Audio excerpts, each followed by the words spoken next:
На Македонија лошо и се пишува ако надлежните и натаму се однесуваат како да не сме среде пандемија, алармираат докторите. Матичниот лекар Ненад Лазаров признава дека проблемите за ковид пациентите 18 месеци се провлекуваат. Термини за тестирање нема, а тешко се стигнува и до болнички кревет. Оние кои тоа можат да си го дозволат во очај помош бараат кај приватните болници. Другите се оставени да се снаоѓаат кој како умее. Лазаров алармира дека Македонија е единствената земја во светот каде првиот човек во здравството среде пандемија тера кампања за локални избори. Значи, ако не можат да си дозволат пациентите приватно да платат одредени анализи, тогаш секако се соочуваат со минимум 24 до 48 часа чекање, што оваа криза и после години и пол две искуства што ги имаме со ова заболување е недозволиво. Втор проблем е тестирањето конкретно, значи не постојат термини, тоест постојат многу мал број, смешен број на термини за она што е реална потреба на терен.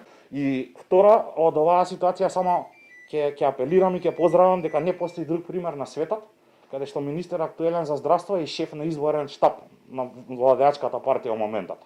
Како? Дали е вундеркинд или Ајнштајн или не знам што, јас мислам дека е физички невозможно да се менаџира здравство и да се менаџира изборна кампања во исто време. Сезоната на вируси е на прагот, а мерки за заштита нема. За да се избегне минатогодишното сценарио, потребни ќе бидат строги и непопуларни мерки, вели доктор Лазаров. Најголемата грешка на надлежните вели е тоа што целосно вакцинираните граѓани се ослободени од секакви рестрикции, дури и ако домакинството го делат со позитивни лица.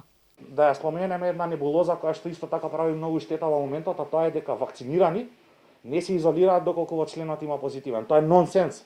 Бидејќи видовме дека не збориме за breakthrough случаи, поединечни ситуации кај што ќе се зарази вакциниран, него голема е веројатноста дека и ако си вакциниран можеш да се инфектираш.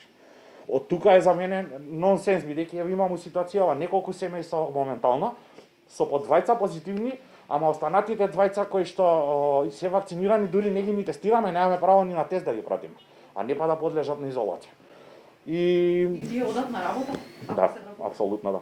Во меѓувреме, бројот на позитивни случаи никако да спласне. Веќе со недели наназад бројот на нови случаи се движи над 10% од вкупниот број на тестирања, а бројката на починати и натаму е двоцифрена.